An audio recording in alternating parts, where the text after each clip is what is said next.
Alam nating lahat na ang bayabas ay mayaman sa vitamin C. Pero alam mo ba na kapag naparami ang kain mo nito, maaari itong magdulot ng hindi magandang epekto sa iyong tiyan at katawan. Narito ang tatlong dahilan kung bakit. Una, maaari itong magsanhi ng bloating o kabag. Ang bayabas ay mayaman sa isang uri ng asukal na tinatawag na fructose at may napakataas na fiber content.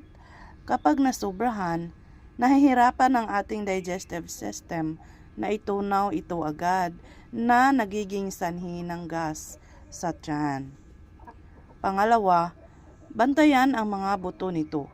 Ang labis na pagbubuo ng mga matitigas na buto ng bayabas, lalo na kung hindi mo ito ninunguyang mabuti, ay maaaring magdulot ng constipation o pagtitipis.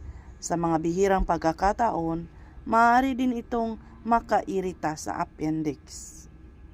Pangatlo, hindi ito friendly sa mga may sensitibong tiyan o may irritable bowel syndrome dahil sa kombinasyon ng malaking buto at matataas na fiber, madali itong mag-trigger ang stomach cramps at irregular na pagdumi ng mga taong may ganitong kondisyon.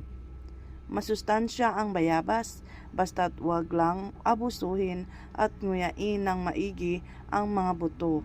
Isang piraso sa isang araw ay sapat na. Mahilig ka rin ba sa bayabas? I-comment mo ang iyong karanasan at huwag kalimutang mag-subscribe para sa higit pang mga health tips.